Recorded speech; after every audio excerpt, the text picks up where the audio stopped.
Assalamualaikum warahmatullahi wabarakatuh. Perkenalkan kami dari kelompok 7 ingin mempresentasikan sebuah materi kami yang berjudul Pengawasan dan Pengendali Organisasi.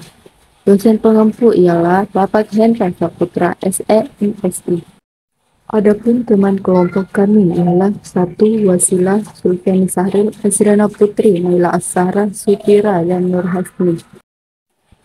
Pengertian pengawasan dan pengendalian.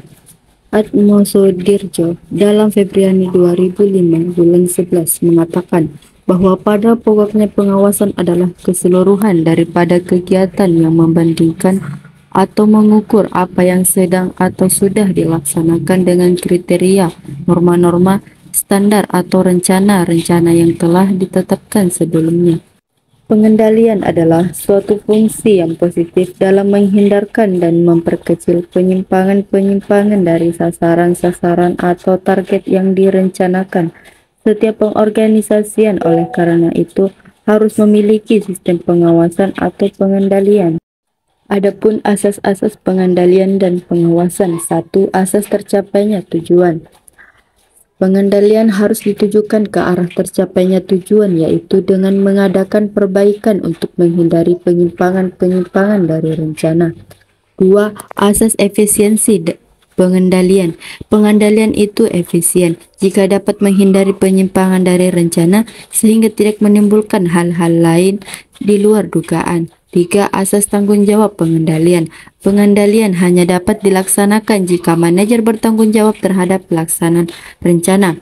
4. Asas pengendalian terhadap masa depan.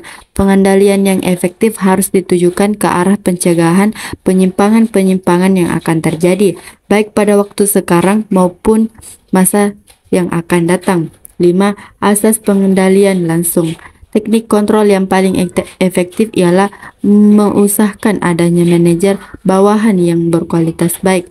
Pengendalian itu dilakukan oleh manajer atas dasar bahwa manusia itu sering berbuat salah. Cara yang paling tepat untuk menjamin adanya pelaksanaan yang sesuai dengan rencana adalah mengusahakan sedapat mungkin para petugas memiliki kualitas yang baik. 6. Asas refleksi rencana. Pengendalian harus disusun dengan baik sehingga dapat mencerminkan karakter dan susunan rencana. 7. Asas penyesuaian dengan organisasi. Pengendalian harus dilakukan sesuai dengan struktur organisasi. Manajer dengan bawahannya merupakan sarana untuk melaksanakan rencana. Dengan demikian, pengendalian yang efektif harus disesuaikan dengan besarnya wewenang manajer sehingga mencerminkan struktur organisasi.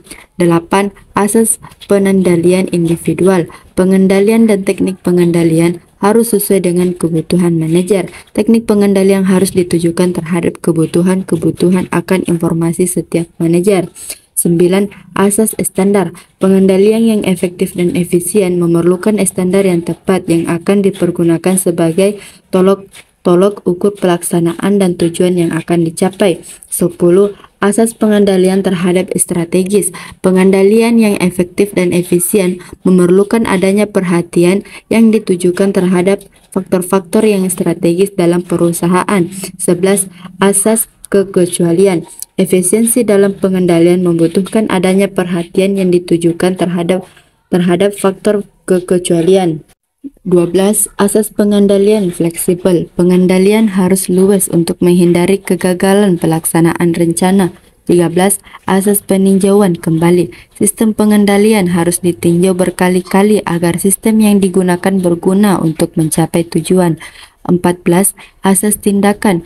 Pengendalian dapat dilakukan apabila ada ukuran-ukuran untuk mengoreksi penyimpangan-penyimpangan rencana, organisasi, staffing, dan rating. Jenis-jenis pengendalian dan pengawasan. Adapun jenis-jenis pengendalian dan pengawasan. 1. Pengendalian karyawan dan personel kontrol. Pengendalian ini ditujukan kepada hal-hal yang ada hubungannya dengan kegiatan karyawan. Misalnya, apakah karyawan bekerja sesuai dengan rencana, perintah, tata kerja, disiplin, absensi, dan sebagainya. 2. Pengendalian keuangan atau financial control. Pengendalian ini ditujukan kepada hal-hal yang mencakup keuangan tentang pemasukan dan pengeluaran, biaya-biaya perusahaan termasuk pengendalian anggaran. 3. Pengendalian produksi atau production control. Pengendalian ini ditujukan untuk mengetahui kualitas dan kuantitas produksi yang dihasilkan, apakah sesuai dengan standar atau rencananya. 4. Pengendalian waktu atau time control. Pengendalian ini ditujukan kepada penggunaan waktu, artinya apakah waktu untuk mengerjakan suatu pekerjaan sesuai atau tidak dengan rencana. 5. Pengendalian teknis atau technical control. Pengendalian ini ditujukan kepada hal-hal yang bersifat fisik yang berhubungan dengan tindakan dan teknis pelaksanaan. 6. Pengendalian kebijaksanaan atau policy control. Pengendalian ini ditujukan untuk mengetahui dan menilai apakah kebijaksanaan organisasi telah dilaksanakan sesuai yang telah digariskan. 7. Pengendalian penjualan atau sales control. Pengendalian ini ditujukan untuk mengetahui apakah produksi atau jasa yang dihasilkan terjual sesuai dengan target yang ditetapkan. 8. Pengendalian inventaris atau inventory control. Pengendalian ini ditujukan untuk mengetahui apakah inventaris perusahaan masih ada semuanya atau ada yang hilang. Pengendalian pemeliharaan atau maintenance control. Pengendalian ini ditujukan untuk mengetahui apakah semua inventaris perusahaan dan kantor dipelihara dengan baik atau tidak, dan jika ada yang rusak, apa kerusakannya, apa masih dapat diperbaiki atau tidak. Adapun jenis-jenis metode pengendalian, yakni metode pengendalian dapat dikelompokkan menjadi 1. Pengendalian pertindakan, memastikan bahwa sebelum suatu tindakan diambil maka sumber daya manusia, bahan dan keuangan yang diperlukan telah dianggarkan. 2. Pengendalian kemudi atau pengendalian umpan ke depan. Pengendalian kemudi dirancang untuk mendeteksi penyimpangan-penyimpangan dari standar atau tujuan tertentu dan memungkinkan tindakan perbaikan diambil sebelum suatu urutan tertentu dirampungkan. 3. Pengendalian penyaringan. Pengendalian penyaringan merupakan suatu proses di mana aspek-aspek spesifik dari suatu prosedur harus disetujui atau syarat tertentu harus dipenuhi sebelum kegiatan dapat dilanjutkan.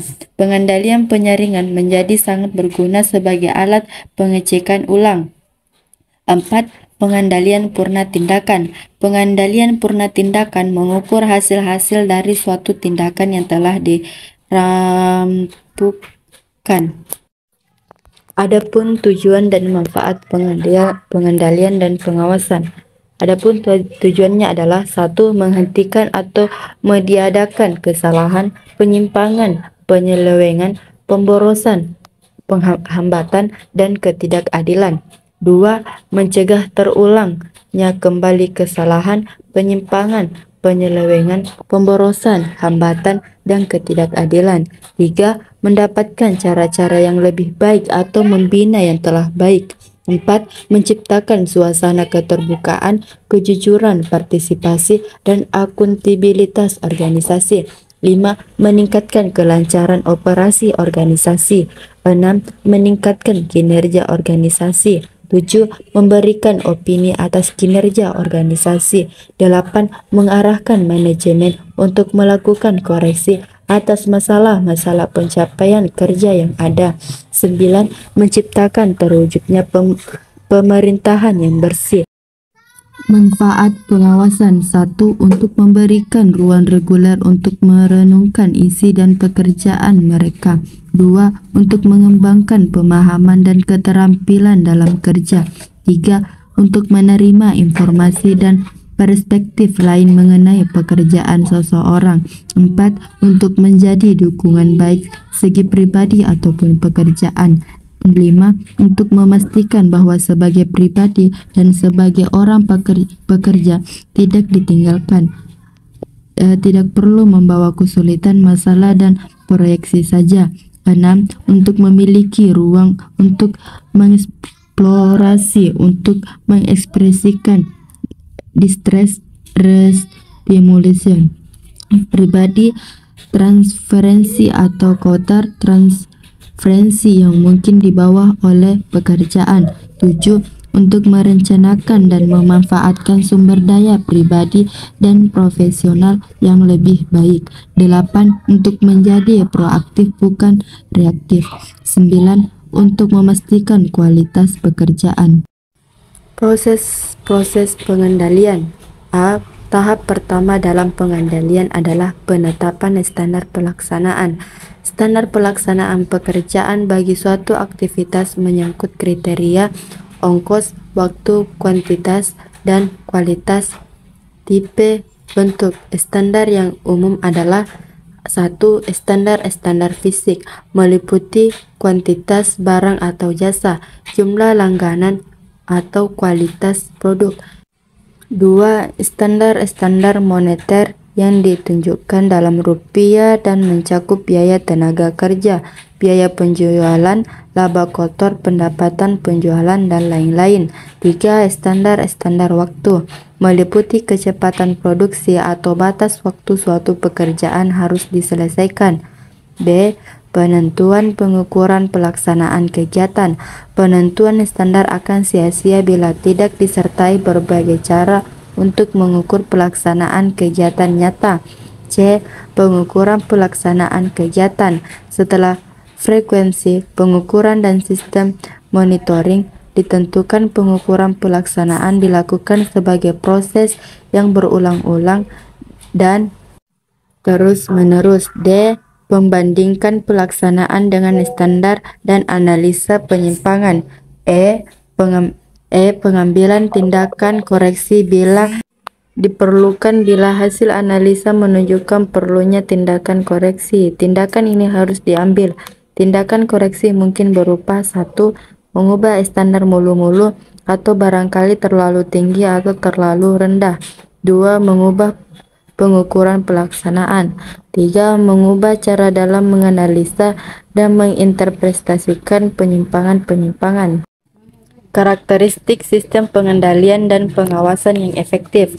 Karakteristik pengawasan yang efektif yaitu 1. Akurat, 2. Tepat waktu, 3. Objektif, 4. Terpusat pada titik-titik pengawasan strategis, 5. Realistik secara ekonomis, 6. Realistik secara organisasional, 7. Terorganisasi dengan aliran kerja organisasi, 8. Fleksibel, 9. Bersifat sebagai pertunjukan dan operasional, 10. Diterima para anggota organisasi.